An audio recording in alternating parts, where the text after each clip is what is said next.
Quando meu filho mais velho faleceu, recebi uma ligação que mudou tudo.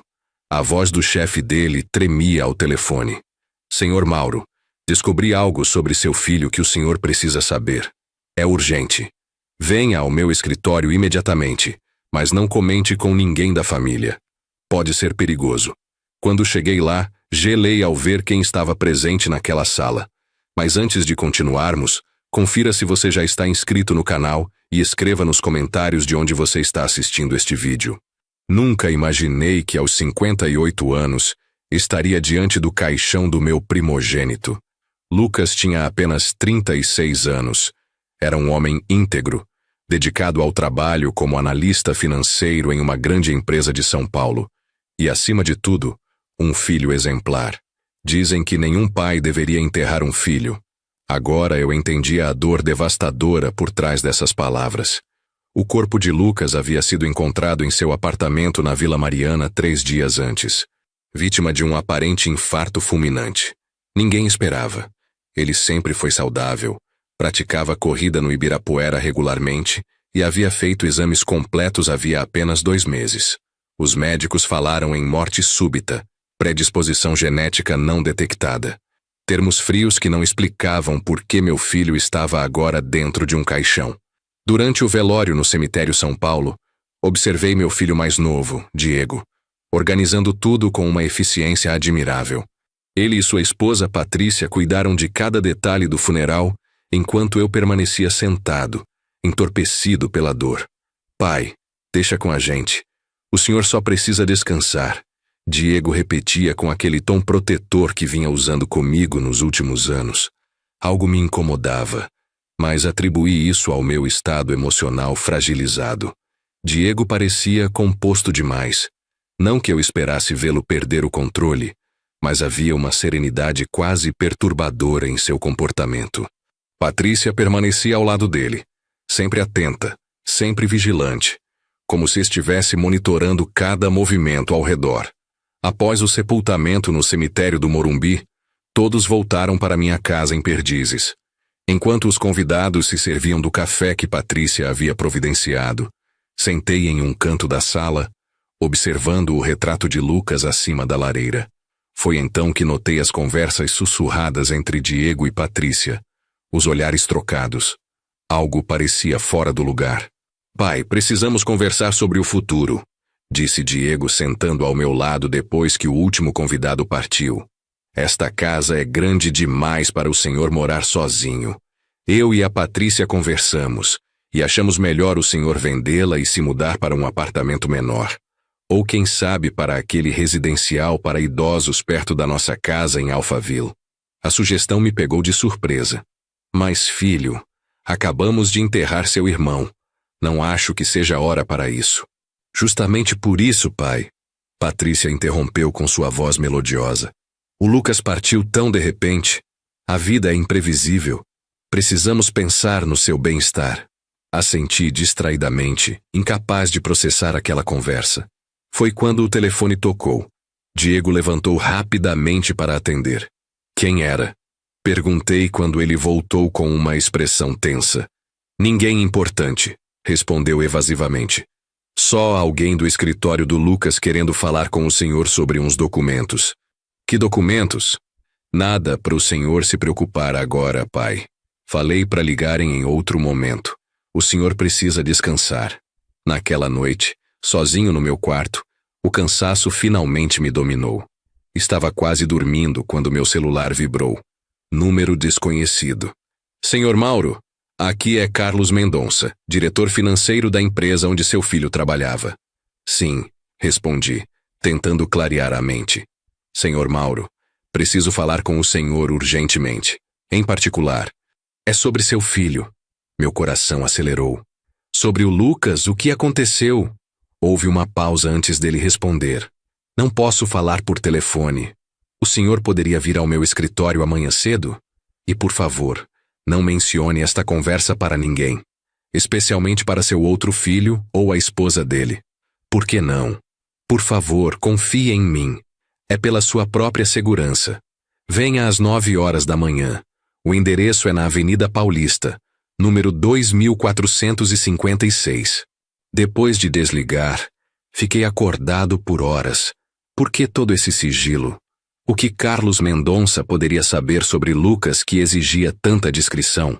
E por que mencionar especificamente Diego e Patrícia? Na manhã seguinte, disse a Diego que precisava comprar remédios. Ele insistiu em me acompanhar, mas fui firme. Filho, preciso de um tempo sozinho. É só uma farmácia. Dirigi até o centro empresarial na Paulista, onde Lucas havia trabalhado por mais de 10 anos. O prédio imponente de vidro e aço sempre me impressionara. Na recepção, anunciei que tinha reunião com Carlos Mendonça. Fui escoltado até o último andar, uma área executiva onde nunca estivera antes. Carlos me recebeu pessoalmente. Um homem de meia idade, com olhar grave. Senhor Mauro, obrigado por vir. Por favor, entre. Seu escritório era amplo, com vista panorâmica da cidade. Ele fechou a porta e acionou um botão que deixou o vidro das janelas opaco. Preciso garantir total privacidade para esta conversa, explicou. Senhor Mendonça, estou começando a me preocupar. O que é tão importante e secreto sobre meu filho? Ele respirou fundo. Senhor Mauro, o que vou lhe contar parecerá inacreditável, mas peço que me escute até o fim. Assenti, sentindo um calafrio percorrer minha espinha. Carlos pegou uma pasta grossa de sua gaveta e a abriu na minha frente. Seu filho Lucas me procurou há aproximadamente 3 meses com uma preocupação muito séria. Ele descobriu irregularidades financeiras graves envolvendo seu outro filho, Diego. Irregularidades? Que tipo? Desvio de fundos da empresa onde Diego trabalha. Lucas descobriu por acaso, ao analisar alguns documentos que caíram em suas mãos. Mas isso foi apenas o começo. Carlos começou a me mostrar documentos. Cópias de e-mails, extratos bancários, algo que parecia um contrato de venda da minha casa com minha assinatura falsificada. Não estou entendendo, murmurei, sentindo a sala girar ao meu redor. Senhor Mauro, Lucas descobriu que Diego não estava apenas desviando dinheiro, mas planejando algo muito mais sério. Algo que envolvia o senhor diretamente. Ele continuou explicando, mostrando mais documentos. Lucas havia descoberto que Diego e Patrícia tinham dívidas enormes. Jogos de azar, investimentos fracassados, um estilo de vida muito acima do que podiam pagar. Eles planejavam vender minha casa e transferir todos os meus bens para si assim que possível. Mas isso não faz sentido. Eles precisariam da minha autorização. Exatamente. E é aí que Lucas ficou realmente preocupado. Carlos me mostrou comunicações entre Diego e um médico, discutindo como poderiam me declarar mentalmente incapaz de tomar decisões. Senti como se o ar tivesse sido sugado dos meus pulmões. Isso é absurdo. Infelizmente não é, senhor Mauro. Lucas reuniu todas essas evidências. Quando confrontou Diego, a situação ficou perigosa. Perigosa? Como assim? Carlos hesitou. Senhor Mauro, Lucas temia pela própria vida. Foi quando decidimos que ele precisava desaparecer temporariamente. Desaparecer? O que quer dizer com isso? Carlos olhou em direção à porta do banheiro privativo em seu escritório. Ela se abriu lentamente. Então viu o impossível. Lucas entrou no escritório. Meu filho, que eu havia enterrado 3 dias atrás, estava vivo na minha frente. Pai, ele disse suavemente, os olhos marejados. Tudo escureceu ao meu redor. A última coisa que me lembro é ouvir Lucas gritar meu nome enquanto eu caía. Quando recuperei a consciência, estava deitado no sofá do escritório. Lucas segurava minha mão. Por um momento, pensei que tudo havia sido apenas um sonho cruel. O funeral, a dor, tudo. Pai, sou eu, ele disse apertando minha mão. Me perdoe pelo sofrimento que causei, foi a única maneira de protegê-lo. Como? Murmurei, tocando seu rosto, sentindo sua pele quente e real. Nós te enterramos. Eu vi seu corpo. Não era eu, pai, Lucas explicou gentilmente. Carlos me ajudou a forjar tudo. O corpo era de um homem não identificado do IML, com características físicas similares às minhas. Temos contatos que nos ajudaram com a documentação necessária.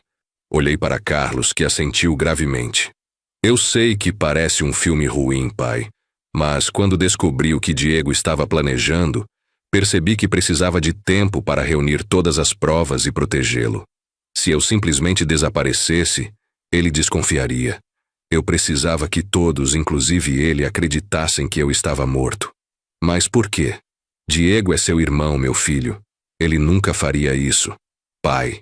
Lucas me interrompeu gentilmente. Eu tenho provas.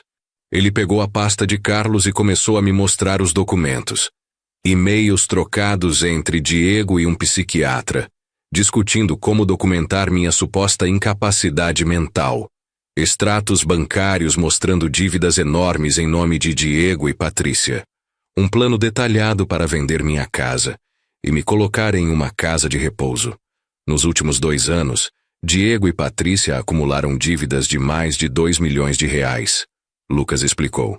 Apostas em cassinos clandestinos, investimentos de alto risco, um estilo de vida que não podem bancar, e agora estão desesperados. E a solução deles era me eliminar? Perguntei, sentindo uma dor que ia além do físico. Não fisicamente, pai, mas legalmente sim. Eles planejam obter a tutela legal sobre o senhor, controlar todos os seus bens, vender tudo e eventualmente colocá-lo em uma instituição barata enquanto gastavam seu dinheiro. De repente me lembrei das pequenas coisas que vinham acontecendo nos últimos meses.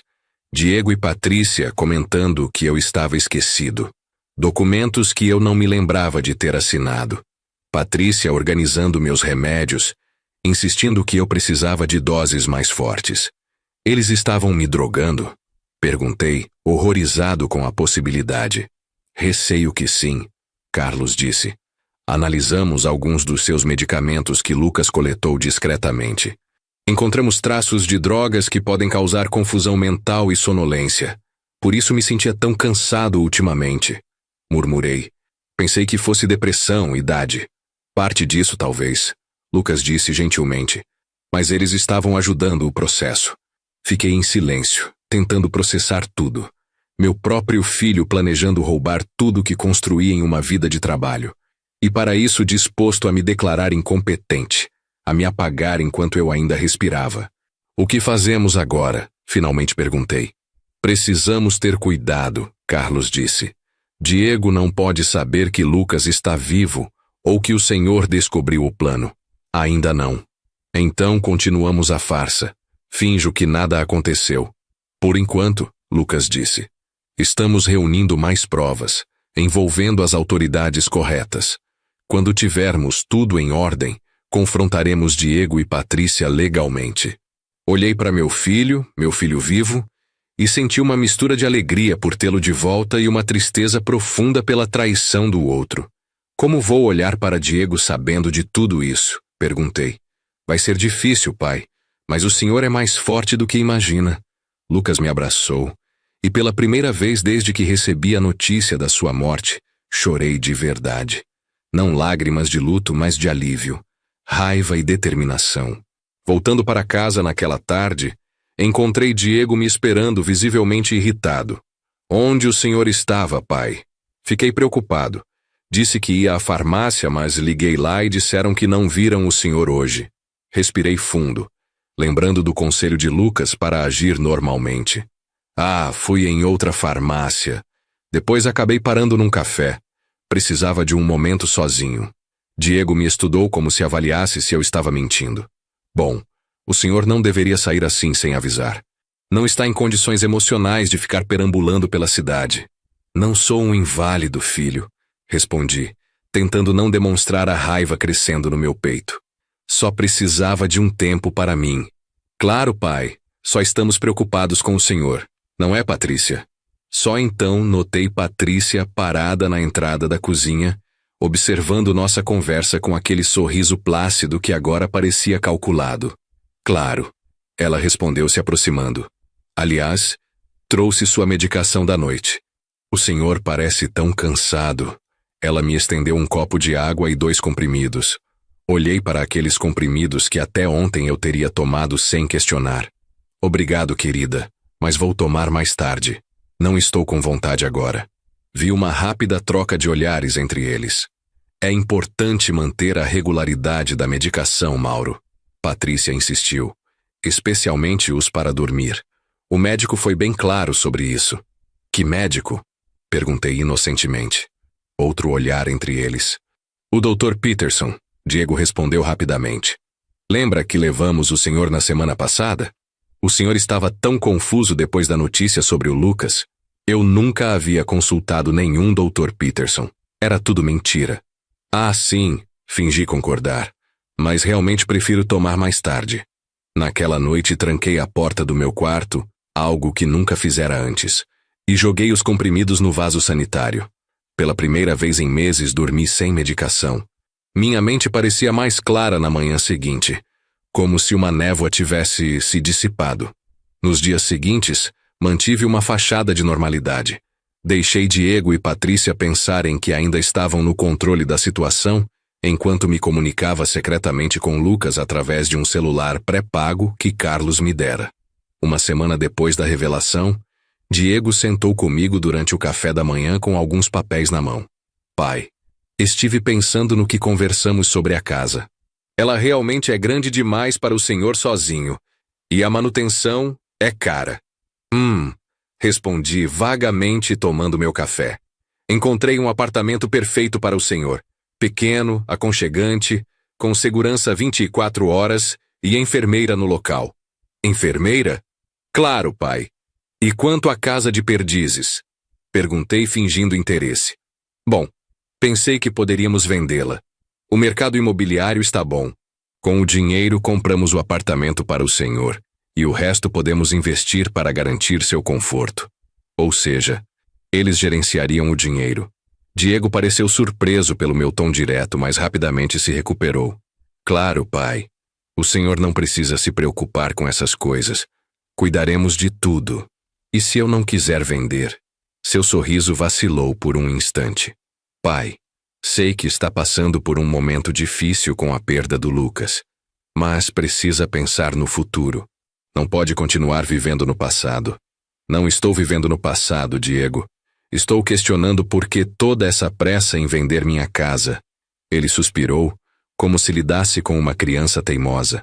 Bom, há algumas questões práticas.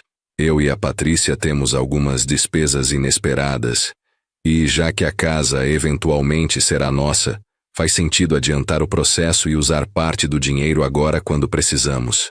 Ali estava, a confissão parcial. Tentei controlar minha raiva. Então, basicamente, vocês querem vender minha casa para pagar suas dívidas? Diego empalideceu. Não foi isso que eu disse. Foi exatamente o que você disse, filho. Ele se levantou visivelmente perturbado. Acho que o senhor não está entendendo. Talvez ainda esteja muito abalado. Estou entendendo perfeitamente. Só não concordo. Nos dias seguintes, notei uma mudança sutil na abordagem de Diego e Patrícia. Passaram da insistência direta para uma estratégia mais sutil. Comentários preocupados sobre minha memória se tornaram mais frequentes. Pai, tomou seus remédios hoje? Parece confuso, Diego perguntaria, mesmo quando eu estava perfeitamente lúcido. Mauro, lembra daquela conversa que tivemos ontem sobre vender a casa? Patrícia questionava, se referindo a uma conversa que nunca aconteceu.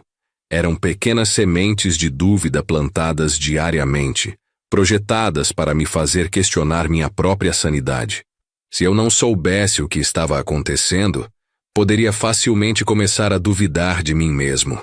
À noite, quando estava sozinho, trocava mensagens com Lucas, que me atualizava sobre o progresso da investigação. Carlos havia contratado um detetive particular e estava reunindo provas concretas das dívidas de Diego, das falsificações e do plano para me declarar incapaz. Precisamos de mais tempo, Lucas escreveu. Estamos quase prontos, mas temos que ter cuidado. Diego tem conexões perigosas. Isso me intrigou. Que tipo de conexões meu filho poderia ter? O menino que criei, que brincava com carrinhos no quintal, que chorou no meu colo quando foi cortado do time de futebol pela primeira vez. Como ele se transformara nesse estranho calculista. Uma tarde, enquanto Diego e Patrícia estavam fora, decidi fazer algo arriscado. Entrei no quarto de hóspedes onde eles vinham dormindo desde o funeral de Lucas. Vasculhando suas coisas, encontrei uma pasta escondida no fundo do armário. Dentro havia extratos de cartão de crédito mostrando dívidas astronômicas em cassinos, lojas de luxo, viagens caras. Havia também documentos relacionados a empréstimos com agiotas, as conexões perigosas que Lucas mencionara. Diego devia dinheiro a pessoas perigosas e estava desesperado para pagar. Encontrei também um envelope com fotografias. Fiquei chocado ao ver imagens minhas, claramente tiradas sem meu conhecimento, em momentos em que eu parecia confuso ou cansado, provavelmente depois de tomar a medicação que me davam. Havia anotações no verso de cada foto. Confuso ao acordar, não conseguiu lembrar onde colocou as chaves. Perguntou a mesma coisa 2 vezes. Estavam construindo um caso contra mim, documentando meticulosamente qualquer lapso normal para usar como evidência da minha suposta incapacidade mental. Havia também uma carta de um médico, presumivelmente o tal Dr. Peterson, discutindo meu caso. O médico sugeria que, com a documentação adequada, poderia emitir um laudo atestando que eu sofria de demência precoce e estava incapaz de gerir meus próprios bens. Fotografei tudo com o celular que Lucas me dera e coloquei os documentos de volta exatamente como estavam. Meu coração batia forte, não apenas pelo medo de ser descoberto, mas pela confirmação da traição. Ver as evidências concretas era muito diferente de apenas ouvir sobre elas. Enviei as fotos para Lucas, que respondeu imediatamente. Isso é exatamente o que precisávamos. Vamos acelerar o plano. Em 2 dias, teremos tudo pronto. Naquela mesma noite, durante o jantar, Diego voltou ao assunto da casa. Pai, encontrei um comprador interessado. Ele está disposto a pagar acima do valor de mercado, mas precisamos dar uma resposta rápida. Que coincidência, comentei casualmente. Você encontra um comprador antes mesmo de eu decidir se quero vender. Diego trocou um olhar com Patrícia. Na verdade, já havíamos conversado sobre isso, lembra? O senhor concordou que seria melhor. Não me lembro dessa conversa, respondi, sabendo perfeitamente bem que ela nunca aconteceu. Está vendo? Patrícia disse com uma expressão exagerada de preocupação. É disso que estamos falando, Mauro. Esses lapsos de memória estão ficando mais frequentes. Não é lapso de memória. É impossível eu esquecer de ter concordado em vender minha casa. Pai, Diego suspirou. Isso está ficando complicado. Talvez seja a hora de considerar uma avaliação mais séria. O Dr. Peterson mencionou isso. Que Dr. Peterson? Interrompi, fingindo confusão. Nunca consultei nenhum Dr. Peterson. Outra troca de olhares. O geriatra que te atendeu mês passado, Patrícia disse pacientemente como se falasse com uma criança. Você realmente não lembra? Não lembro porque nunca aconteceu. Diego largou os talheres e me encarou. Pai, isso é exatamente o que nos preocupa. O senhor está tendo esses episódios. Nega coisas que aconteceram. Esquece conversas importantes. Ou talvez vocês estejam dizendo que tivemos conversas que nunca aconteceram. O silêncio que se seguiu foi tenso. Percebi que tinha ido longe demais. Não deveria confrontá-los ainda. Me desculpem. Recuei. Estou cansado. Acho que vou dormir cedo hoje. Claro, pai. Diego disse, o alívio visível em seu rosto. Patrícia vai levar seus remédios. Não é necessário. Respondi rapidamente. Já tomei. Tomou? Patrícia perguntou, franzindo a testa. Quando? Antes do jantar? Outra troca de olhares. Pai, não deveria tomar remédios sem supervisão. Pode se confundir com as doses. Tomo esses remédios há anos, Diego. Sei como funcionam. Recolhi-me ao meu quarto, trancando a porta novamente. Segundos depois, ouvi batidas suaves. Mauro! Patrícia chamou. Trouxe um chá para o senhor. Não quero, obrigado, respondi. Mas vai ajudá-lo a dormir. Estou bem, Patrícia. Só quero ficar sozinho. Ouvi-a hesitar do outro lado da porta. Depois seus passos se afastaram. Peguei o celular escondido e mandei mensagem para Lucas. Estão ficando mais insistentes. Acho que perceberam que não estou mais tomando a medicação deles. Não sei quanto tempo mais consigo manter essa encenação. A resposta veio rapidamente. Aguente firme só mais um dia, pai. Amanhã à noite tudo estará resolvido. Na manhã seguinte, Diego anunciou que tinha uma surpresa. Pai, consegui agendar uma consulta com um especialista em memória.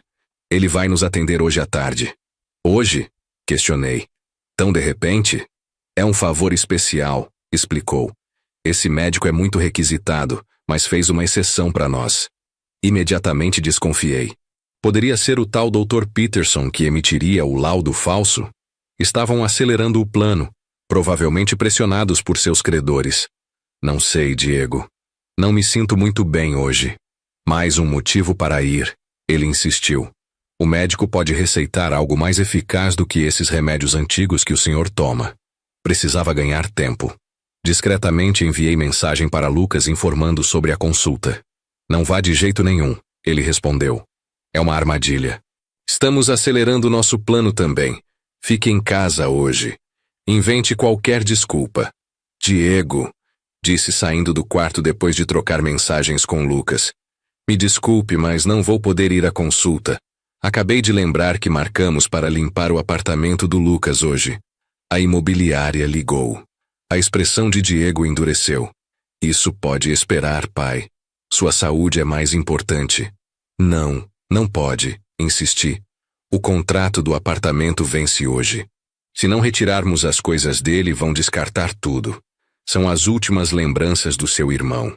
Diego parecia prestes a explodir, mas se controlou. Está bem, disse, controlando a voz. Vou remarcar a consulta, mas amanhã com certeza. Claro, com certeza. Concordei, sabendo que até lá tudo teria mudado. Naquela tarde, Diego saiu para resolver algumas coisas. Patrícia ficou em casa me vigiando como um falcão. Ela insistiu para que eu tomasse um chá, que educadamente recusei. Sugeriu que eu descansasse, que assistíssemos um filme juntos. Qualquer coisa para me manter sob sua vista. Por volta das 17 horas, a campainha tocou. Patrícia foi atender e voltou com uma expressão pálida. Mauro, disse com voz trêmula. Tem alguém querendo falar com o senhor sobre o Lucas. Levantei do sofá, sentindo meu coração disparar. O plano de Lucas já estava em ação. No hall de entrada, encontrei um homem alto de terno, segurando um distintivo policial. Senhor Mauro Nogueira? Ele perguntou. Sim, sou eu. Sou o delegado Ferreira. Preciso falar com o senhor sobre seu filho Lucas Nogueira. Patrícia se aproximou, colocando a mão no meu ombro, em um gesto que antes eu teria interpretado como apoio, mas agora reconhecia como controle. Sou Patrícia, nora dele. O que aconteceu?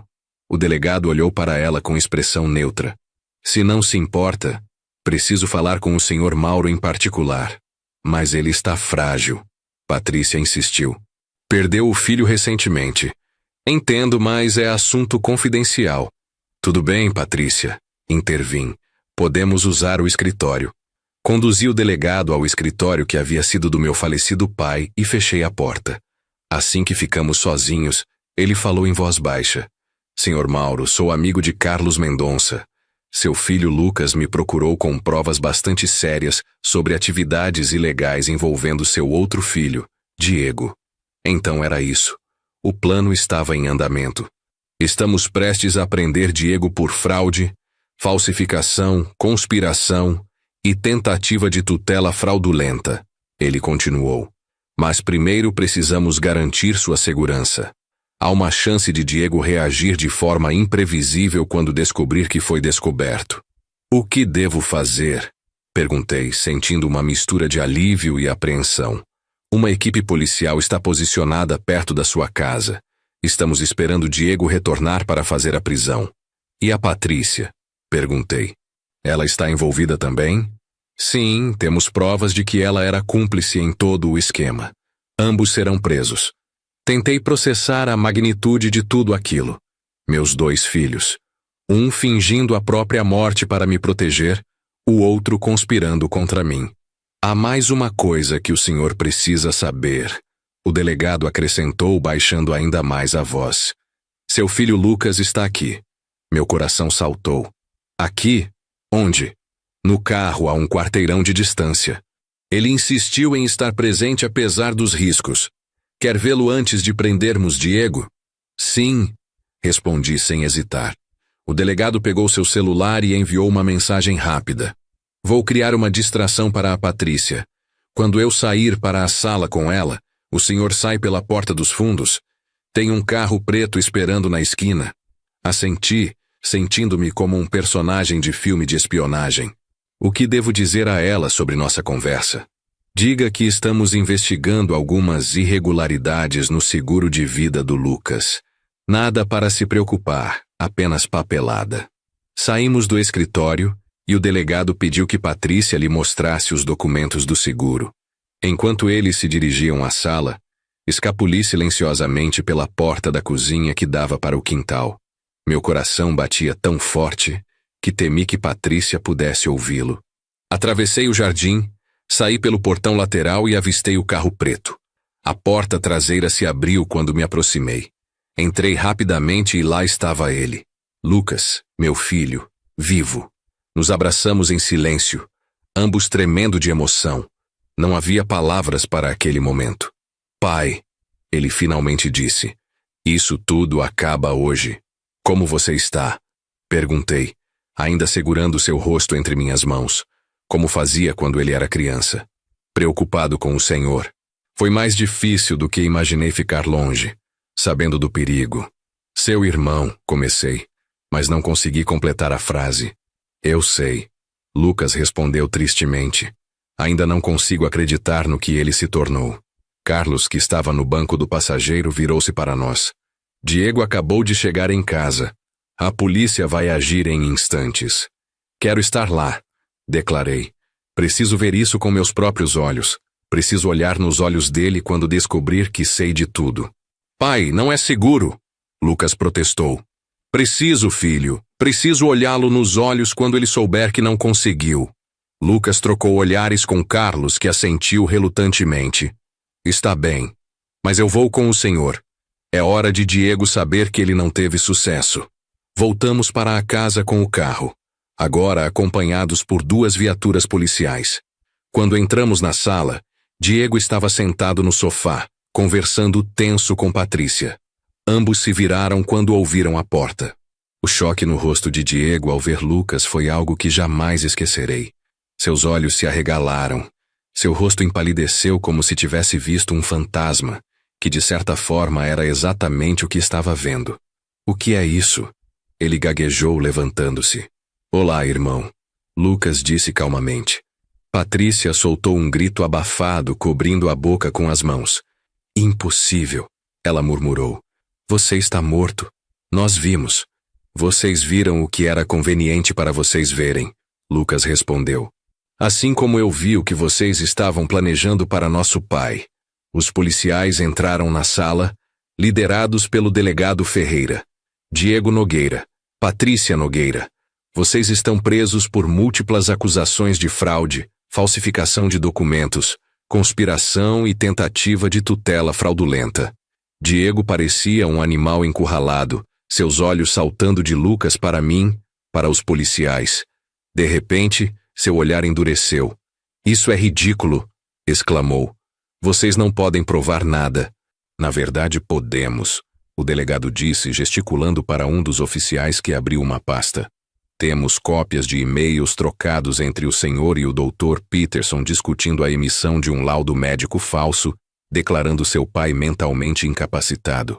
Temos os documentos falsificados com a assinatura dele. Temos provas de que o senhor abriu cartões de crédito em nome dele sem consentimento. Diego olhou para mim e pela primeira vez vi medo em seus olhos. Pai, não é o que parece. Estávamos tentando protegê-lo. Me proteger? Repeti, mantendo minha voz firme apesar da dor me consumindo. Me drogando, roubando meu dinheiro, planejando me colocar em um asilo. Isso é proteção, Diego?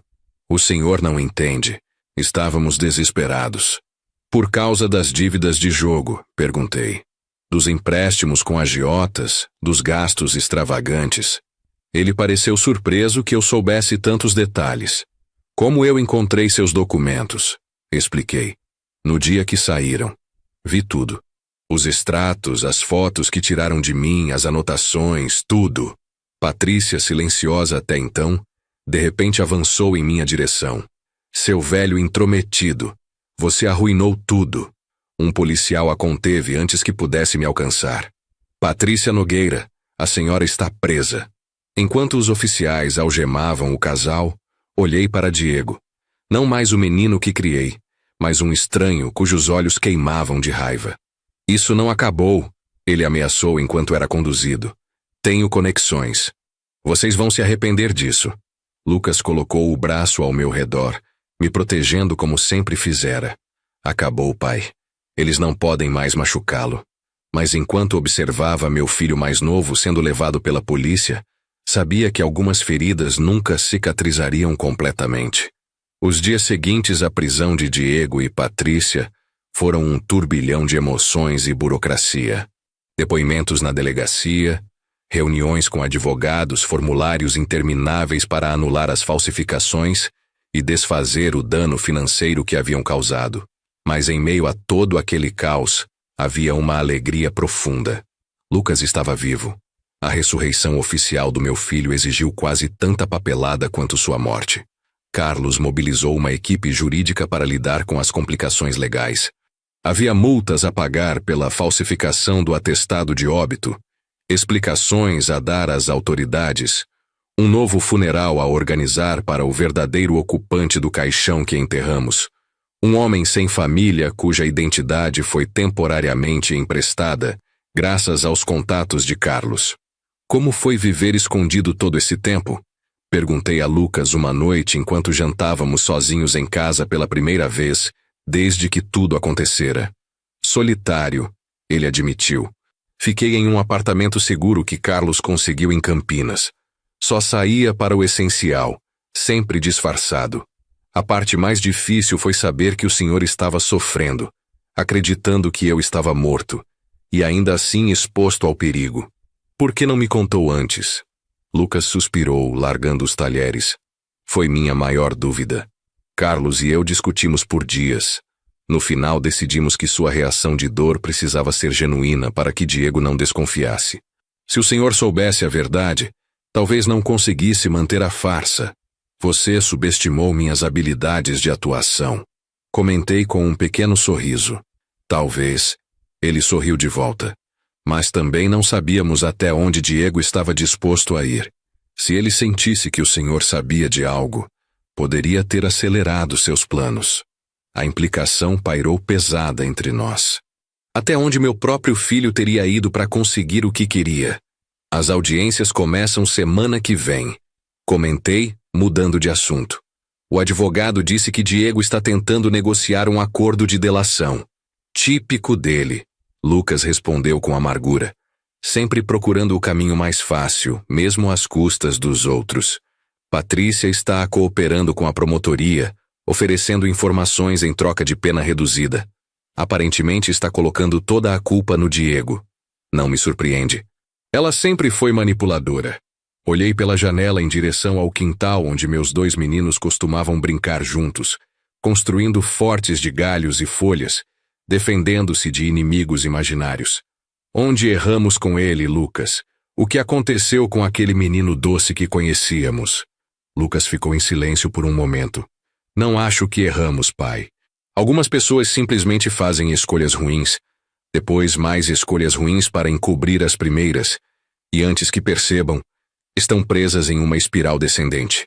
Mas tentar roubar o próprio pai, me drogar, me internar. As dívidas dele eram piores do que imaginávamos. O detetive descobriu que Diego devia mais de 3 milhões de reais a agiotas ligados ao crime organizado. Estavam ameaçando a vida dele e da Patrícia. Ele poderia ter pedido ajuda. Argumentei. Teríamos encontrado uma solução. Orgulho talvez, vergonha. Ou talvez ele tenha ido tão longe que não via mais um caminho de volta. Pensei nas palavras de Lucas. Quantas pequenas decisões, quantas mentiras meu filho contou a si mesmo para justificar suas ações? Em que ponto ele cruzou a linha, transformando-se de um filho amoroso em um conspirador disposto a destruir o próprio pai? Na semana seguinte, Enfrentamos a primeira audiência do caso. A promotoria apresentou provas esmagadoras. Os e-mails, os documentos falsificados, os depoimentos do médico que havia sido subornado para emitir o laudo falso. O advogado de Diego argumentou que ele havia agido sob coação, temendo pela vida devido às dívidas com criminosos. Tentou pintar meu filho como vítima das circunstâncias, alguém que cometeu erros por desespero, não por malícia. Quando tive que testemunhar, olhei diretamente para Diego. Ele manteve os olhos baixos, incapaz de encontrar meu olhar. Descrevi como tentaram me fazer duvidar da própria mente, como me drogaram, como planejaram me arrancar da minha casa e me colocar em uma instituição enquanto gastavam meu dinheiro. O senhor acredita que seu filho representa perigo para o senhor? O promotor perguntou. Hesitei. Apesar de tudo, ele era meu filho. Acredito que ele representa perigo para si mesmo e para qualquer um que tenha algo que ele queira. Não reconheço mais o filho que criei. Vi Diego encolher-se na cadeira. Após 3 semanas de audiências, o juiz proferiu a sentença. Diego foi condenado a 8 anos de prisão por fraude, falsificação e conspiração. Patrícia, em troca de sua cooperação, recebeu uma sentença de 4 anos com possibilidade de progressão para regime semiaberto após 1 ano. Enquanto o juiz lia a sentença, observei Diego. Não havia mais arrogância em seu rosto, apenas derrota. Por um breve momento, nossos olhos se encontraram e pensei ver um lampejo do menino que ele fora. Perdido, assustado, arrependido. Mas então o momento passou e ele foi levado pelos guardas. No estacionamento do fórum, Lucas me perguntou: como se sente? Como se tivesse perdido um filho novamente. Respondi honestamente. Só que desta vez foi por escolha dele. Acha que pode perdoá-lo algum dia? Olhei para o céu pensando na resposta. Não sei, Lucas. Perdão não é algo que se decide em um dia. É um processo. E nós? O que fazemos agora? Era uma boa pergunta. Nossa vida havia sido virada de cabeça para baixo 2 vezes. Primeiro pela morte de Lucas, depois pela traição de Diego. Acho que precisamos de um novo começo, sugeri. Esta casa tem muitas memórias agora. Algumas boas, outras dolorosamente ruins. Nos meses seguintes coloquei a casa de Perdizes à venda. Ironicamente cumprindo o desejo de Diego, mas em meus próprios termos. Lucas e eu encontramos uma casa menor e mais aconchegante em uma cidade litorânea, a 2 horas de São Paulo, em Ubatuba. Um lugar onde ninguém nos conhecia, onde não seríamos o pai e o irmão daquele homem que tentou roubar a própria família. No dia da mudança, dei uma última caminhada pela casa vazia, onde havia criado meus filhos. Cada cômodo guardava memórias. Diego dando seus primeiros passos naquela sala. Lucas estudando até tarde naquele quarto. Ambos correndo pelo corredor em dias de chuva. Parei no quarto de Diego, agora vazio exceto por uma caixa que havia separado. Fotos dele crescendo, seus boletins escolares, os desenhos que fazia para mim no Dia dos Pais. Não conseguia me desfazer dessas memórias, mesmo depois de tudo. Pronto? Lucas perguntou, parado na porta. Quase, respondi. Só preciso de 1 minuto. Quando ele saiu, coloquei um envelope dentro da caixa. Era uma carta que havia escrito para Diego. Não para enviar agora, mas talvez algum dia quando as feridas não estivessem tão abertas. Meu filho, a carta começava. Não sei quando ou se você lerá isto, mas quero que saiba que, apesar de tudo o que aconteceu, uma parte de mim ainda lembra o menino que você foi. Não posso perdoar o que você fez. Não agora, talvez nunca. Mas também não posso apagar 35 anos de amor. Isso sempre estará lá, como uma cicatriz que nunca desaparece completamente. Fechei a caixa, respirei fundo e me preparei para deixar aquela vida para trás. Na casa nova, Lucas e eu nos estabelecemos em uma rotina tranquila. Ele continuou trabalhando remotamente para a mesma empresa. Embora Carlos tivesse oferecido uma sociedade após tudo que passaram juntos. Nossa nova casa ficava a apenas alguns metros da praia. Toda manhã eu caminhava na areia, ainda fresca da noite, observando o mar em seu eterno movimento. Havia algo reconfortante naquela constância. As ondas vinham e iam, independentemente dos dramas humanos se desenrolando em suas margens. Cerca de 6 meses depois que nos mudamos, recebi uma carta da penitenciária onde Diego cumpria pena. Encarei o envelope por um longo tempo antes de abri-lo, incerto se queria ler o que havia dentro. Vamos enfrentar juntos, Lucas disse, sentando ao meu lado no sofá. Com mãos trêmulas abri o envelope. Pai. A carta começava. Não sei por onde começar. As palavras me desculpe ou me perdoe parecem tão pequenas comparadas ao que fiz que quase não vale a pena escrevê-las. Mas são as únicas que tenho. A carta continuava por várias páginas. Diego descrevia sua rotina na prisão, a terapia obrigatória que o estava ajudando a entender seus padrões de comportamento. Como uma mentira levou a outra. Como ele se convenceu de que dinheiro e status eram mais importantes que família. Como racionalizou cada decisão terrível, dizendo a si mesmo que era apenas temporário, que um dia compensaria tudo. Sei que palavras são apenas palavras, especialmente vindas de alguém que mentiu tanto quanto eu, mas são sinceras, por mais vazias que possam soar agora. Ele escreveu: se algum dia, anos no futuro, o senhor sentir que pode me dar a chance de provar com ações o arrependimento que sinto, estarei esperando. Se não, entenderei. O senhor já sofreu o suficiente por minha causa. Com amor, embora eu tenha provado não merecer usar essa palavra. Diego. Quando terminei de ler, percebi que estava chorando. Não sabia exatamente por quê. Pela perda do filho que conheci, pela dor que ainda sentia da traição, ou por alguma esperança confusa de que talvez, apenas talvez, aquelas palavras fossem verdadeiras. Lucas permaneceu em silêncio, respeitando meu momento. O que você acha? Finalmente perguntei. Honestamente, não sei, ele respondeu. Diego sempre foi bom com palavras. Lembra como conseguia sair de problemas na escola? Como convencia os professores de que merecia uma segunda chance? Assenti, lembrando como meu filho mais novo tinha o dom de encantar as pessoas. Mas também sei que as pessoas podem mudar, Lucas continuou. Especialmente quando batem no fundo do poço. E Diego certamente chegou lá. Você conseguiria perdoá-lo algum dia? Perguntei. Lucas pensou por um momento. Talvez com muito tempo e muita prova de que a mudança é genuína.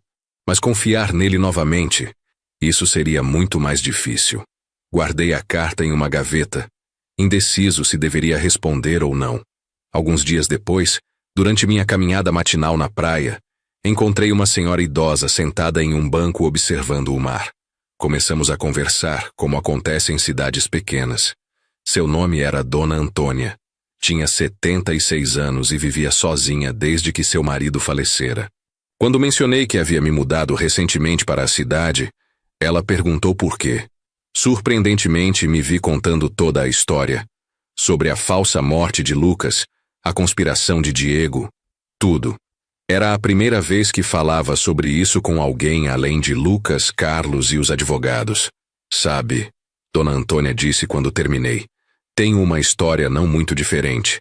Ela me contou que décadas atrás, sua filha havia roubado todas as suas economias para sustentar um vício em drogas. Havia mentido, manipulado e até ameaçado a própria mãe. Por anos não falei com ela. Dona Antônia explicou. Não conseguia. A dor era grande demais. Mas um dia recebi uma carta similar à que o senhor descreveu. Ignorei. Depois veio outra. E outra. Por 3 anos minha filha me escreveu mensalmente sem que eu respondesse uma vez sequer. E o que aconteceu? Perguntei. No 4º ano decidi ler todas as cartas de uma vez. Vi uma progressão nelas. Do desespero à aceitação. Da autopiedade ao verdadeiro arrependimento. Na última carta, ela não pedia mais nada. Apenas me contava sobre sua vida, sua recuperação, como estava tentando ajudar outras pessoas com problemas similares. Dona Antônia sorriu, olhando para o horizonte.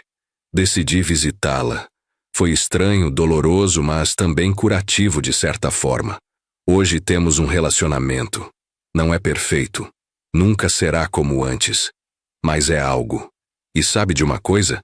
Não me arrependo de ter dado aquela chance. Mesmo que tivesse dado errado, não me arrependeria, porque precisava saber por mim mesmo se era possível reconstruir algo das ruínas. Suas palavras ficaram comigo por dias. Na semana seguinte, escrevi uma breve resposta para Diego. Recebi sua carta. Não estou pronto para perdoar ou esquecer. Talvez nunca esteja. Mas estou disposto a ler o que você tem a dizer. É tudo o que posso oferecer agora. Foi o início de uma correspondência cautelosa. No começo, trocávamos cartas mensalmente. Diego me contava sobre sua rotina na prisão, suas sessões de terapia, os trabalhos que executava internamente. Nunca pedia nada. Nunca pressionava por visitas ou perdão. Lucas, inicialmente cético, começou a admitir que poderia haver uma mudança genuína em seu irmão. As cartas parecem diferentes, ele comentou depois de ler uma delas com minha permissão. Menos manipuladoras, mais reflexivas. 1 ano após a primeira carta, Diego mencionou que estava participando de um programa de reabilitação financeira, aprendendo a lidar com dinheiro de forma responsável. Também estava dando aulas de matemática para outros detentos, ajudando-os a conseguir o certificado de conclusão do ensino médio. Descobri que ensinar me dá um propósito que o dinheiro nunca deu, ele escreveu. Ver alguém entender um conceito novo, ver o orgulho nos olhos de homens que a sociedade descartou quando conseguem resolver um problema, isso não tem preço. No 2º ano de nossa correspondência, tomei uma decisão difícil. Iria visitá-lo. Tem certeza? Lucas perguntou preocupado. Não precisa fazer isso se não estiver pronto. Preciso ver com meus próprios olhos, respondi. Preciso olhá-lo nos olhos e sentir-se a verdade no que ele escreve. O dia da visita chegou, frio e nublado. A penitenciária era um lugar opressivo. Muros altos, cercas de arame farpado, guardas armados. Passei por vários procedimentos de segurança antes de ser levado à sala de visitas. Quando Diego entrou, mal o reconheci. Estava mais magro, com o cabelo cortado curto no estilo da prisão. O rosto marcado por uma seriedade que nunca tivera antes. Seus olhos, porém, eram os mesmos. Os olhos do meu filho mais novo, agora marejados ao me ver. Pai, ele disse simplesmente, a voz embargada. Diego, respondi mantendo minha compostura. Sentamos em lados opostos de uma mesa simples. Por alguns minutos nenhum de nós conseguiu dizer nada. Obrigado por vir, ele finalmente falou. Não esperava. Nem eu, admiti. Foi uma decisão de última hora. Como está o Lucas? Ele perguntou. Era a primeira vez que mencionava seu irmão em nossa correspondência. Está bem. Ainda tem pesadelos sobre o funeral falso. Diego baixou os olhos. Sinto muito por tudo. Sei que não significa muito. Por que, Diego? Interrompi a pergunta escapando antes que pudesse contê-la. Por que você foi tão longe? Ele respirou fundo, como se estivesse esperando aquela pergunta. No começo eram apenas pequenas apostas. Achei que podia controlar. Quando percebi, estava me afogando em dívidas. Patrícia gostava de uma vida luxuosa e eu queria impressioná-la. Uma coisa levou a outra. Comecei a pegar dinheiro emprestado com pessoas perigosas. Depois vieram as pressões, as ameaças. Mas por que não pediu nossa ajuda? Orgulho, vergonha. E depois de um tempo as dívidas eram tão grandes que sabia que o senhor não poderia ajudar mesmo querendo. Foi quando comecei a ver seus bens como uma solução. A honestidade brutal de suas palavras me atingiu como um soco. E me drogar. Me fazer pensar que estava perdendo a memória. Ele fechou os olhos como se não suportasse o próprio reflexo em meus olhos. Cada passo parecia uma pequena transgressão na hora. Um remédio mais forte para o senhor dormir e não perceber quando pegávamos documentos. Depois para o senhor não questionar quando falávamos de conversas que nunca aconteceram. Foi uma ladeira escorregadia. Cada pequena mentira tornou a próxima mais fácil. Nossa conversa continuou por quase 1 hora. Não houve grande catarse, nenhum momento dramático de perdão ou reconciliação. Apenas 2 adultos, pai e filho, tentando entender como haviam chegado àquele ponto. Quando deixei a penitenciária naquela tarde, senti-me simultaneamente exausto e aliviado.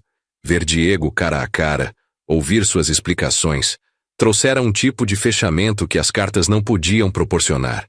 Como foi? Lucas perguntou ansiosamente quando cheguei em casa. Difícil, respondi honestamente, mas necessário. Nos meses seguintes continuei trocando cartas com Diego, agora com maior frequência. Ocasionalmente fazia outra visita. Lucas se recusava a me acompanhar. Não estava pronto para enfrentar o irmão que o matara e conspirara contra nosso pai. Talvez um dia. Ele sempre dizia quando eu perguntava. Mas não agora. Eu entendia sua resistência. A traição que ele sofrera era dupla, não apenas como filho, mas também como irmão que teve sua identidade roubada, sua morte encenada, tudo por causa da ganância do próprio irmão. Um dia, cerca de 2 anos e meio após a prisão de Diego, recebi uma ligação inesperada. Senhor Mauro Nogueira, aqui é a doutora Silva, psicóloga da penitenciária estadual. Sim, respondi imediatamente temendo o pior. Aconteceu algo com meu filho? Não. Peço desculpas por alarmá-lo. Na verdade, estou ligando com uma boa notícia. Seu filho tem se destacado em nosso programa de reabilitação. Ele desenvolveu um método de ensino de matemática para detentos com dificuldades de aprendizagem que está alcançando resultados notáveis. Isso é maravilhoso, comentei. Sim, e é por isso que estou ligando. Estamos considerando Diego para progressão de regime semiaberto. Ele já cumpriu mais de 1/3 da pena, demonstrou excelente comportamento e arrependimento genuíno. Com seu histórico em administração, ele poderia trabalhar durante o dia e retornar à penitenciária à noite. A notícia me pegou de surpresa. Parte de mim ficou feliz pelo progresso de Diego, mas outra parte sentiu uma apreensão instintiva. E quando isso aconteceria? Se tudo correr bem na avaliação final em 3 meses. Ele mencionou que gostaria de saber sua opinião antes de aceitar a progressão. Isso me surpreendeu ainda mais. Minha opinião? Por quê? Ele disse que não quer que o senhor se sinta desconfortável ou inseguro. Se o senhor preferir que ele permaneça em regime fechado por mais tempo, ele entenderá e esperará. Quando contei a Lucas, sua reação foi cética. Regime semiaberto já? E esse suposto interesse na sua opinião não parece mais uma manipulação? Talvez, admiti, mas a psicóloga parece genuinamente impressionada com o progresso dele. Psicólogos podem ser enganados. Diego sempre soube como se apresentar bem quando era conveniente. Naquela noite, reli todas as cartas que Diego havia me enviado nos últimos anos. Procurei sinais de manipulação, falsidade, um plano de longo prazo. Mas o que vi foi uma progressão. Das primeiras cartas cheias de autopiedade às mais recentes, onde falava dos outros detentos que estava ajudando, das pequenas satisfações de ver alguém aprender algo novo, da terapia que finalmente o estava fazendo entender seus próprios demônios. Na semana seguinte, durante minha visita regular, confrontei Diego sobre a ligação da psicóloga. Por que você pediu minha opinião sobre sua progressão de regime? Ele pareceu genuinamente surpreso. Achei que fosse o mínimo que poderia fazer. Depois de todo o mal que causei, não quero que o senhor se sinta ameaçado ou inseguro, porque estou mais livre. E se eu disser que prefiro que você continue no regime fechado? Então é isso que farei. Ele respondeu simplesmente. Esperarei o tempo que for necessário. Estudei seu rosto procurando sinais de falsidade, de cálculo. Não encontrei nada além de aceitação resignada. Por que está ensinando matemática para outros detentos? Perguntei, mudando de assunto. Seu rosto iluminou levemente. Começou por acaso. Um dos caras da minha ala estava tentando conseguir o certificado de ensino médio, mas tinha dificuldade com álgebra. Ofereci ajuda. Logo outros começaram a me pedir também. Ele fez uma pausa. Esses homens, pai. Muitos nunca tiveram uma chance real na vida. Alguns mal sabem ler. Quando vejo o orgulho nos olhos deles ao resolverem um problema pela primeira vez, é como se eu estivesse fazendo algo que realmente importa. Havia uma sinceridade em sua voz que me comoveu. Por um breve momento, vislumbrei o menino que ele fora. Curioso, brilhante, sempre disposto a explicar coisas aos outros. Após refletir por vários dias, tomei minha decisão. Liguei para a doutora Silva e informei que não me opunha à progressão de Diego para o regime semiaberto. Lucas não ficou feliz. Estamos assumindo um risco desnecessário. E se ele voltar aos velhos hábitos? E se ele decidir nos visitar quando estiver livre durante o dia? Ele será monitorado, expliquei. E honestamente, Lucas, em algum momento precisamos aceitar a possibilidade de que as pessoas podem mudar. Algumas pessoas talvez, ele replicou. Mas Diego nos enganou por tanto tempo. Eu sei que é mais difícil para você, reconheci. Ele não apenas traiu sua confiança, mas te forçou a uma situação extrema. Não estou pedindo que você o perdoe. Apenas que aceite que estou disposto a dar essa chance a ele. 3 meses depois, Diego iniciou o programa de progressão de regime. Conseguiu um emprego em uma organização sem fins lucrativos, que trabalhava com a reintegração de ex-detentos, onde usava suas habilidades administrativas durante o dia, retornando à penitenciária à noite e aos fins de semana. Em suas cartas, ele descrevia seu trabalho com entusiasmo. Estou ajudando pessoas que cometeram erros como eu a encontrar um caminho de volta à sociedade. É irônico e apropriado ao mesmo tempo. Passamos mais 1 ano naquela rotina. Diego trabalhando durante o dia, cumprindo sua pena à noite. Nossas visitas ocasionais e cartas frequentes. Lucas permanecia relutante a qualquer contato com o irmão, embora eu notasse que fazia mais perguntas sobre Diego, sobre seu trabalho, sobre sua aparente reabilitação. Então chegou o dia da audiência para a liberdade condicional completa. Diego poderia viver em uma casa de transição, precisando apenas se apresentar periodicamente ao juízo. Vou à audiência, anunciei a Lucas na véspera. Ele ficou em silêncio por um momento, então disse algo que me surpreendeu. Eu também vou. Tem certeza? Não, ele admitiu, mas acho que é hora de enfrentar isso como família, ou o que sobrou dela. A audiência foi breve, mas intensa. O juiz revisou o histórico prisional de Diego. Ouviu os depoimentos dos psicólogos e supervisores, todos positivos. Quando perguntou se alguém da família gostaria de falar, me levantei. Meu filho cometeu erros graves. Comecei, sentindo o peso de cada palavra. Ele conspirou contra mim, traiu minha confiança, causou sofrimento imenso à nossa família. Mas ao longo dos últimos 3 anos, tenho visto um esforço consistente e genuíno de sua parte para mudar, para entender as razões por trás de suas ações e para reparar na medida do possível o dano que causou. Apoio sua progressão para a liberdade condicional completa. Para minha surpresa, Lucas também se levantou. Meritíssimo, sou Lucas Nogueira, irmão do acusado. Fui vítima direta de suas ações, tendo sido forçado a fingir minha própria morte para proteger nosso pai de seus planos. Ele fez uma pausa, olhando diretamente para Diego pela primeira vez em quase 4 anos. Não estou pronto para perdoar meu irmão. Talvez nunca esteja. Mas reconheço os esforços que ele tem feito. Não me oponho à sua progressão. Vi Diego baixar a cabeça, lágrimas silenciosas correndo por seu rosto. O juiz concedeu a liberdade condicional. Quando a audiência terminou, Diego se aproximou de nós hesitantemente. Obrigado, ele disse simplesmente. Não mereço isso, mas vou tentar viver à altura da oportunidade que estão me dando. Lucas apenas assentiu brevemente, ainda incapaz de expressar qualquer afeto, mas aquele pequeno gesto significava mais que 1000 palavras. Nas semanas seguintes, Diego se estabeleceu na casa de transição, continuando seu trabalho na organização sem fins lucrativos. Também começou um curso noturno de licenciatura em matemática. Queria se tornar professor. Descobri que ensinar me dá um propósito que nunca encontrei antes. Ele escreveu: quero fazer algo que realmente importa, que ajude outras pessoas. Cerca de 6 meses após sua mudança para a condicional, Diego pediu algo que me pegou de surpresa. Ele queria nos convidar, Lucas e eu, para um almoço.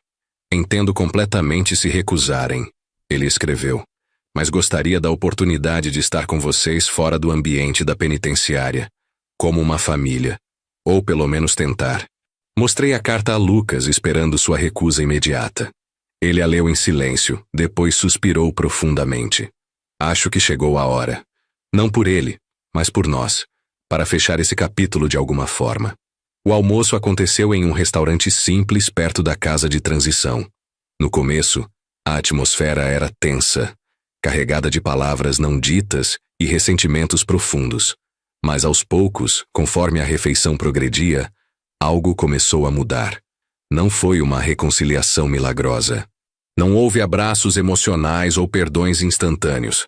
Apenas 3 pessoas tentando encontrar uma nova forma de coexistir, conscientes do passado, mas não completamente prisioneiros dele. Os anos seguintes foram um processo lento de reconstrução. Diego terminou cumprindo sua pena, conseguiu seu diploma de licenciatura em matemática e começou a trabalhar em uma escola pública na periferia de São Paulo, ensinando adolescentes em situação de vulnerabilidade. Nossos almoços em família se tornaram mais frequentes, mensais, depois quinzenais. Lucas e Diego nunca recuperaram a proximidade que tinham na infância, mas desenvolveram um respeito cauteloso um pelo outro. Feridas profundas como as nossas não cicatrizam completamente. Mas com o tempo, a dor aguda deu lugar a uma aceitação melancólica. 5 anos após aquela ligação que mudou tudo, recebemos um convite de Diego. Ele estava se formando com honras ao mérito em sua licenciatura e gostaria que estivéssemos presentes. Na cerimônia, observei meu filho mais novo receber seu diploma, seu rosto maduro e sereno, tão diferente do homem desesperado e ganancioso que havia conspirado contra o próprio pai. Ao lado dele, uma jovem professora da mesma escola onde trabalhava. Marina, sua namorada há quase 1 ano. Uma mulher gentil que conhecia toda a nossa história e ainda assim escolheu ficar ao seu lado. Está bem? Lucas perguntou, notando meus olhos marejados. Estava pensando em como a vida é imprevisível, respondi.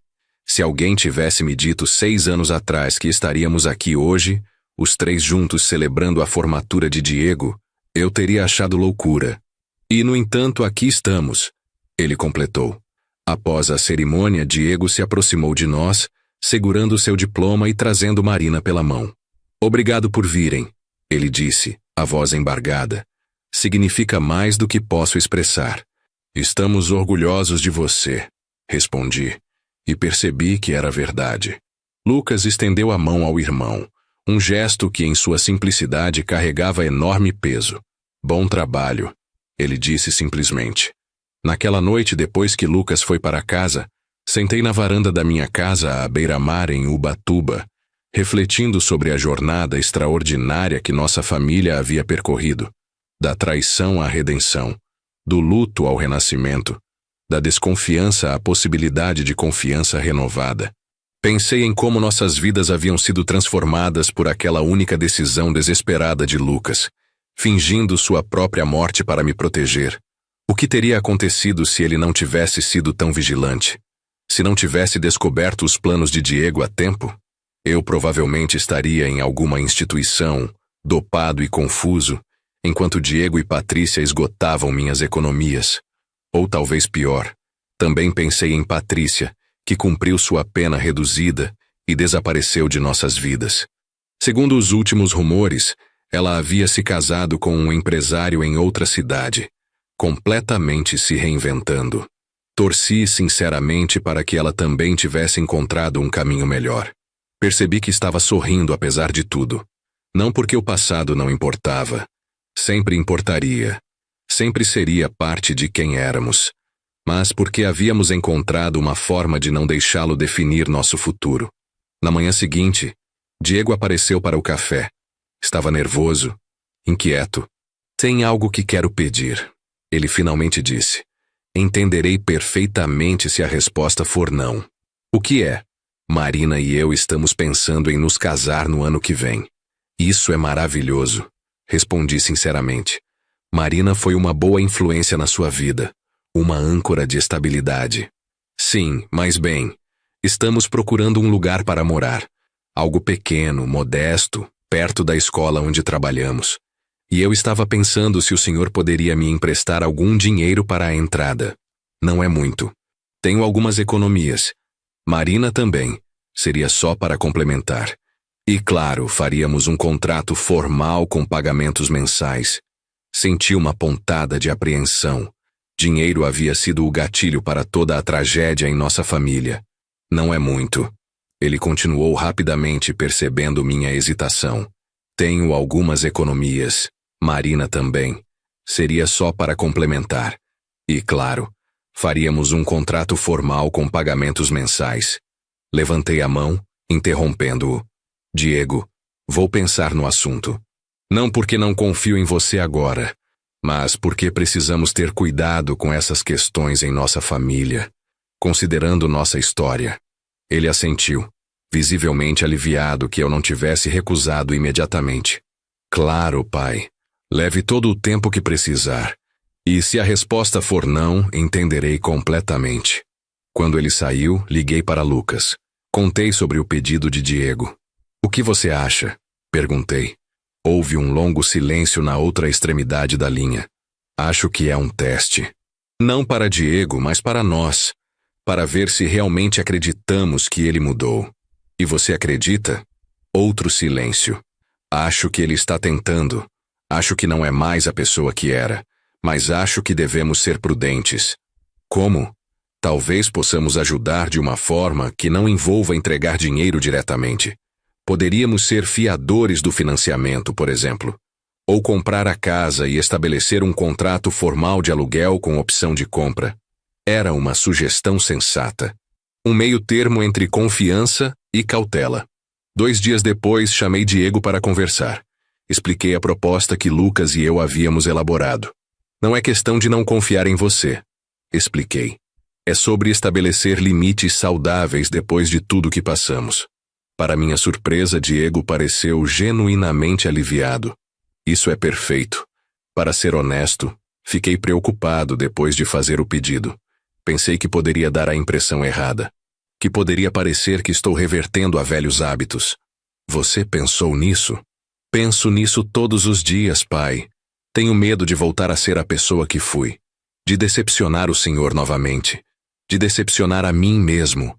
É uma luta constante. Aquela admissão honesta significou mais para mim do que qualquer grande promessa poderia. Nos meses seguintes, trabalhamos juntos para encontrar uma casa adequada para Diego e Marina perto de São Paulo. Lucas, com seu conhecimento financeiro, estruturou um contrato justo que protegia todas as partes. Foi um exercício de confiança cautelosa, de reconstrução gradual. O dia em que Diego e Marina se mudaram para a nova casa, fizemos uma pequena celebração. Apenas nós 4, com uma refeição simples no quintal recém-adquirido. Um brinde, propus, erguendo meu copo. A novos começos. A novos começos. Todos repetiram.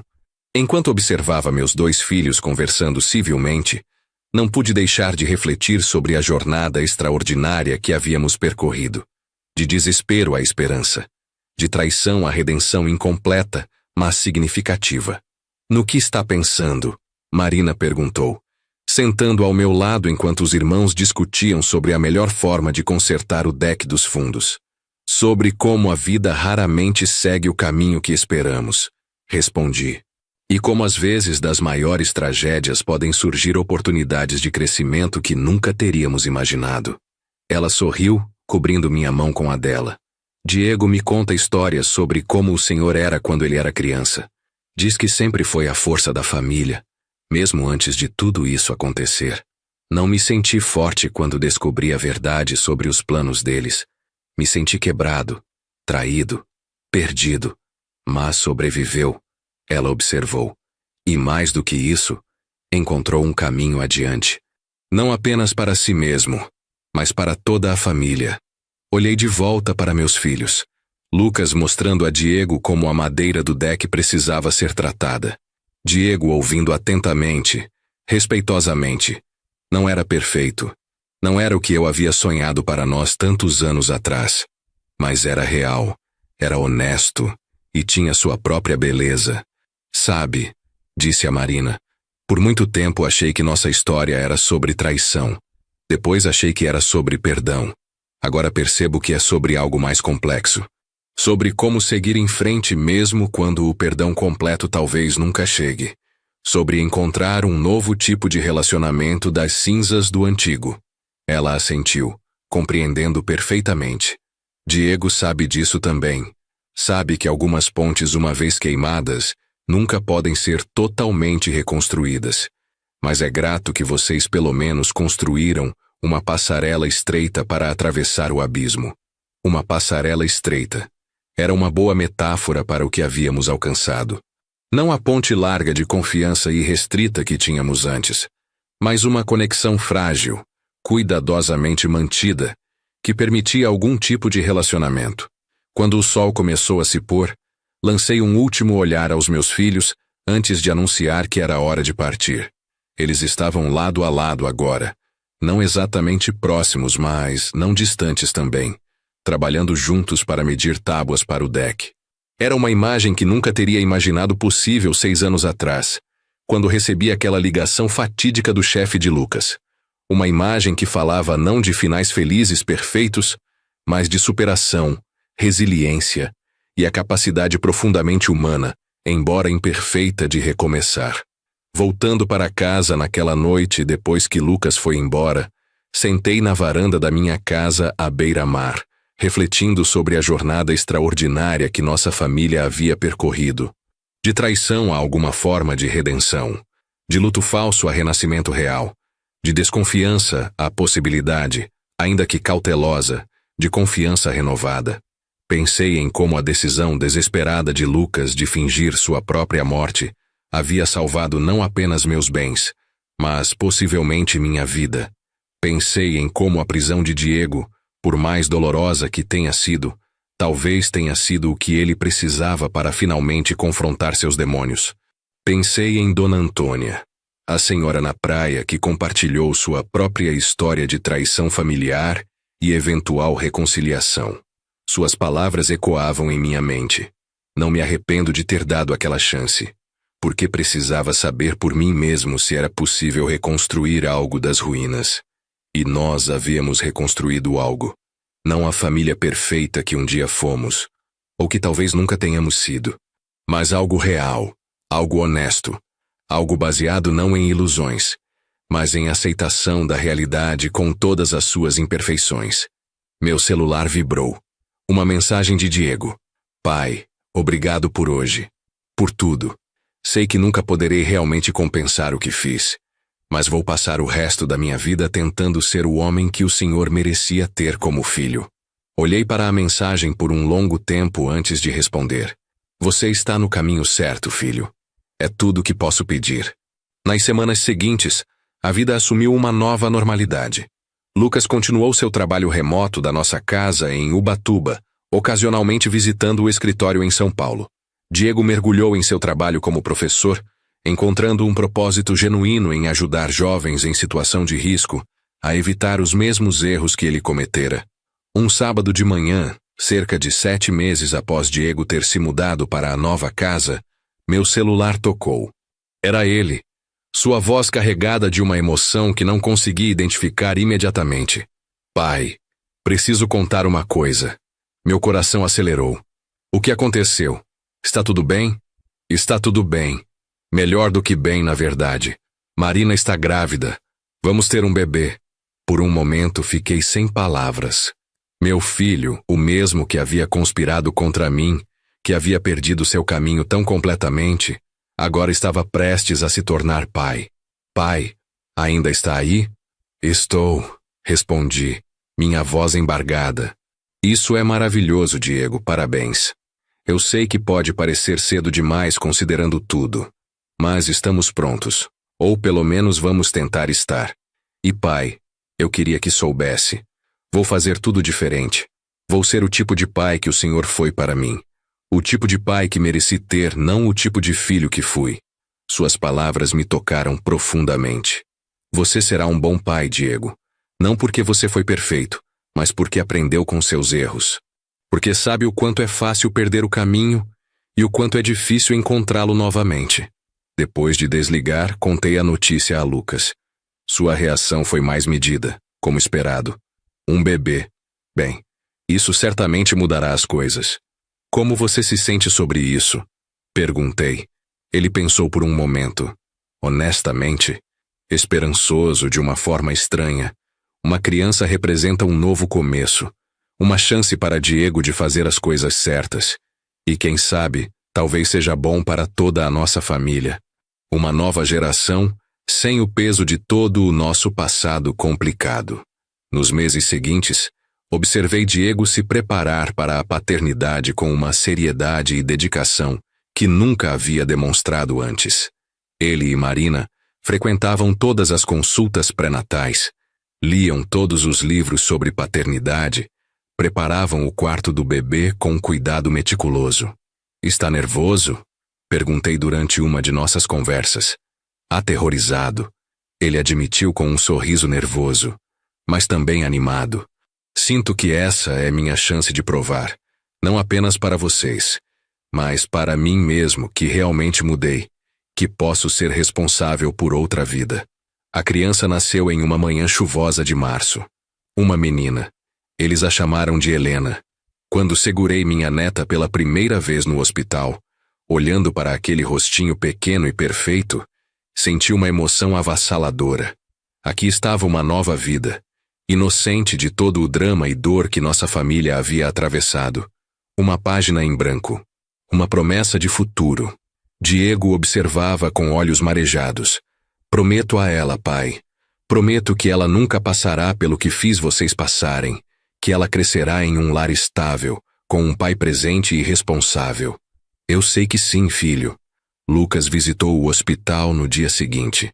Observei enquanto ele segurava Helena pela primeira vez, seu rosto suavizando de uma forma que não via há anos. "Ela é perfeita," ele murmurou. "Tio Lucas," Diego disse suavemente usando o título pela primeira vez em anos. "Obrigado por vir." Lucas olhou para o irmão, ainda segurando a sobrinha. "Ela merece ter uma família de verdade. Vamos tentar fazer isso funcionar. Por ela." Foi um momento decisivo. Não perdão completo, não reconciliação total, mas um passo significativo em direção a algo melhor. Nos meses que se seguiram, nossa família encontrou uma nova dinâmica. Almoços regulares na casa de Diego e Marina, onde todos nos revezávamos segurando Helena, maravilhando-nos com cada novo marco de desenvolvimento. Seus primeiros sorrisos, seus primeiros sons, suas tentativas de rolar. Diego era um pai dedicado, atencioso de uma forma que mostrava claramente que estava determinado a fazer as coisas certas. Marina era uma mãe amorosa e paciente. Juntos, eles criaram um lar cheio de calor e estabilidade. Um ano após o nascimento de Helena, durante um almoço de domingo, Diego me pediu para conversar em particular no quintal. "Tem algo que preciso dizer há muito tempo." Ele começou. "Nunca realmente me desculpei adequadamente. Quero dizer, escrevi cartas, disse as palavras certas. Mas preciso que o senhor saiba, olhando nos seus olhos, o quanto sinto por tudo. Não apenas pelo que fiz, mas pela dor que causei. Pelo medo que o senhor deve ter sentido. Pela traição." Sua voz quebrou. "O senhor me criou, me amou, me deu tudo. E eu planejei destruí-lo. Quando penso nisso agora, especialmente desde que Helena nasceu, não consigo compreender como fui capaz. Como pude ser tão cego, tão egoísta, tão cruel." Coloquei minha mão em seu ombro. "Diego, você cometeu erros terríveis. Isso nunca mudará. Mas você também trabalhou duro para se tornar uma pessoa melhor. Você enfrenta seus erros todos os dias. Usa-os para ensinar outros jovens a não seguirem o mesmo caminho. É pai presente e amoroso. Isso tem que contar para alguma coisa. Mas o Senhor pode me perdoar, verdadeiramente." Foi minha vez de pausar, pensando cuidadosamente em minha resposta. "Perdão é complicado, Diego. Não é um interruptor que se liga ou desliga. É um processo contínuo. Alguns dias é mais fácil que outros, mas posso dizer isto. Eu escolho todos os dias seguir em frente. Escolho ver o homem que você se tornou, não apenas o homem que você foi. Escolho acreditar na sua mudança. Escolho construir um relacionamento novo com você, mesmo que não seja exatamente como era antes. Se isso é perdão, então sim. Acho que sim." Diego me abraçou, e pela primeira vez em muitos anos, O abracei de volta sem reservas. Quando voltamos para dentro, encontramos Lucas brincando no chão com Helena, construindo uma torre de blocos coloridos. A menina ria deliciada cada vez que a torre caía. Era uma cena tão comum, tão normal, mas para nós significava muito mais. Significava que havíamos sobrevivido, que havíamos encontrado um caminho através da escuridão, que havíamos construído algo novo das ruínas do que perdemos. Marina preparou café e bolo e nos sentamos todos juntos na sala. A conversa fluiu naturalmente, pontuada pelas gargalhadas de Helena e histórias sobre as travessuras de seus alunos que Diego compartilhava. Tem um garoto na minha turma, Diego estava contando. 15 anos, família complicada, já estava começando a se envolver com o tráfico. Consegui convencê-lo a participar do clube de matemática depois da aula. Ontem ele resolveu uma equação complexa que vinha lutando há semanas. A expressão no rosto dele, pai, foi como ver uma luz se acender. É assim que você se sentiu? Perguntei. Quando finalmente entendeu o que havia se tornado e decidiu mudar, Diego assentiu lentamente. Exatamente assim. Como se finalmente pudesse ver claramente depois de anos na escuridão. Lucas, que havia estado quieto, falou. Você sabe, quando fingi minha morte, uma parte de mim não tinha certeza se valia a pena, se você merecia ser salvo. Mas vendo você agora, com sua família, fazendo a diferença na vida desses garotos, acho que valeu a pena. Não perdoo facilmente o que você fez, Diego. Talvez nunca perdoe completamente. Mas respeito a pessoa que você está se esforçando para ser. Era a declaração mais aberta que Lucas havia feito sobre seus sentimentos em relação ao irmão. Diego limpou os olhos, claramente comovido. Obrigado, Lucas. Isso significa mais do que você imagina. Helena escolheu aquele momento para engatinhar até Lucas, puxando sua calça e babando alegremente. Ele a pegou no colo, e ela imediatamente começou a brincar com seus óculos. Ela gosta de você. Marina observou com um sorriso. O sentimento é mútuo. Lucas respondeu, fazendo caretas que deixaram Helena em êxtase de risadas. Observando aquela cena, senti uma paz que não experimentava há anos. Não era a paz da ignorância, de antes de descobrir a traição de Diego. Era algo mais profundo, mais real. A paz de aceitar que a vida é imperfeita, que as pessoas são falhas, mas que ainda assim é possível encontrar alegria, conexão e significado. Meu celular tocou. Era Carlos Mendonça, que se tornara um amigo próximo ao longo dos anos. Mauro, como está? Estava pensando em você. Estou bem, Carlos. Na verdade, estou na casa do Diego. Almoço em família. Houve uma pausa. Carlos conhecia toda a nossa história. Havia sido instrumental em nossa sobrevivência. E isso é maravilhoso. Nunca pensei que chegaria a esse ponto quando Lucas me procurou há tantos anos atrás. Nem eu, admiti. Mas às vezes a vida nos surpreende. Depois de desligar, voltei para a sala onde minha família estava reunida. 3 gerações agora, cada um carregando suas próprias cicatrizes, suas próprias histórias, mas escolhendo estar juntos apesar de tudo. Diego estava mostrando a Lucas fotos de seus alunos em seu telefone, contando histórias de progresso e pequenas vitórias. Lucas ouvia atentamente, fazendo perguntas, genuinamente interessado. Marina estava preparando mais café na cozinha, cantarolando suavemente. Helena havia adormecido no sofá, seu rostinho tranquilo na inocência do sono. Sabe o que percebi? Disse Diego de repente, olhando ao redor da sala. Por anos busquei felicidade nas coisas erradas. Dinheiro, status, aparências. Pensei que essas coisas me fariam sentir completo. Mas isto aqui, ele gesticulou para todos nós. Minha família, meu trabalho ajudando jovens, minha filha. Isto é o que realmente importa. E quase joguei tudo fora. Mas não jogou, respondi. Você se perdeu por um tempo, mas encontrou o caminho de volta. Isso requer coragem também. Lucas adicionou. E você continua escolhendo esse caminho todos os dias. Isso é o que importa agora. Não onde você esteve, mas para onde está indo. Ficamos conversando até o início da noite, quando Helena acordou pedindo atenção. Marina a alimentou Enquanto continuávamos conversando, nossa conversa fluindo naturalmente de tópico em tópico. Não havia mais aquela tensão subjacente, aquela sensação de andar em ovos que caracterizara nossos primeiros encontros após a prisão de Diego. Isso não era ingenuidade. Todos ainda carregávamos as cicatrizes do que havia acontecido, mas havíamos aprendido a viver com elas, a não deixá-las definir completamente nosso presente. Quando Lucas e eu nos preparamos para partir, Diego nos acompanhou até o carro. "Pai, Lucas", ele disse, sua voz séria, "quero que vocês saibam. Todos os dias, quando acordo, a primeira coisa que penso é no quanto sou grato por ter uma segunda chance, pela oportunidade de ser parte desta família novamente, mesmo que seja diferente de antes. Não vou desperdiçar isso. Prometo." "Sabemos", respondi abraçando-o. "E estamos orgulhosos de você." Lucas hesitou apenas um momento antes de estender a mão ao irmão.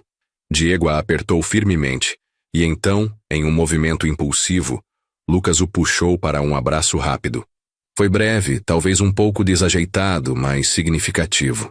No caminho de volta para Ubatuba, Lucas e eu dirigimos em silêncio confortável por um tempo.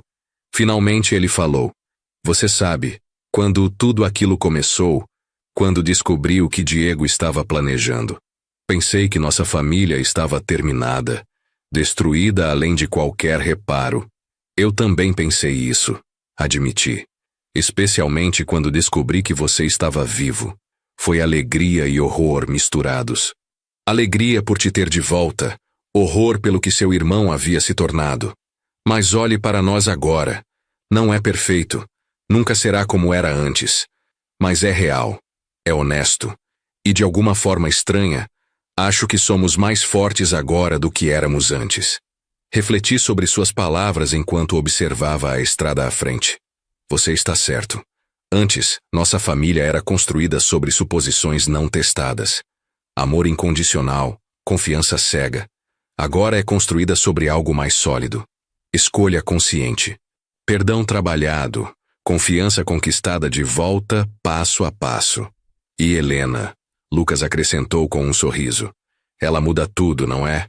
É impossível olhar para aquele rostinho e não sentir esperança. Ela representa possibilidades", concordei. "Uma nova geração que pode crescer sem o peso de nossos erros. Com sorte, aprenderá com eles sem ter que repeti-los." Chegamos em casa quando o sol estava se pondo sobre o oceano, pintando o céu em tons de laranja e rosa. Sentamos na varanda como havíamos feito tantas vezes nos últimos anos, observando as ondas. "Você se arrepende de algo?" perguntei a Lucas. "De ter fingido sua morte? De toda aquela elaboração?" Ele pensou por um longo momento. "Às vezes me pergunto se havia outra forma. Uma forma menos dramática. Mas honestamente, não. Diego estava tão envolvido em suas mentiras, tão desesperado, que não sei se teríamos conseguido pará-lo de outra forma. E você, pai? Se arrepende de ter dado a Diego tantas chances?" Balancei a cabeça. "Não, porque a alternativa seria desistir dele completamente. E sim, ele não merecia essas chances. Mas às vezes, o amor não é sobre merecer. É sobre escolher acreditar que as pessoas podem ser melhores do que seus piores momentos." Ficamos sentados em silêncio, observando o oceano até as estrelas começarem a aparecer no céu escurecido. Pensei em tudo o que havíamos atravessado. A falsa morte, a conspiração descoberta, a prisão, a lenta reconstrução. Pensei em Dona Antônia e suas palavras sobre dar chances. Pensei em Helena e no futuro que ela representava. Nossa história não teve um final de conto de fadas. Não houve reconciliação mágica ou perdão instantâneo. Mas teve algo talvez mais valioso. Uma jornada real através da dor em direção à cura. Uma família imperfeita escolhendo dia após dia construir algo novo das ruínas do que perderam. Olhei para Lucas ao meu lado. Meu filho que fingiu sua própria morte para me salvar. Pensei em Diego, trabalhando todos os dias para ser melhor. Pensei em Helena, dormindo tranquila em seu berço, inocente de todo o drama que precedeu sua chegada. E percebi que, contra todas as probabilidades, Após tudo o que passamos, éramos uma família novamente. Diferente, cicatrizada, mas ainda assim uma família. Não apesar de nossa história, mas por causa dela. Porque escolhemos lutar por isso. Porque o amor, no final, provou ser mais forte que a traição. A passarela estreita que havíamos construído sobre o abismo de nossa dor talvez nunca se tornasse uma ponte larga. Mas era suficiente. Era real. E era nossa. Enquanto as ondas continuavam seu ritmo eterno contra a praia, senti uma gratidão profunda. Não pela jornada que tivemos que fazer, mas por termos sobrevivido a ela. Juntos. E isso, percebi, era mais do que suficiente. Se você gostou desta história, clique em inscrever-se e conte nos comentários qual parte deixou você sem palavras. E não esqueça de se tornar membro para ter acesso a vídeos exclusivos que não publico aqui. Espero por você lá.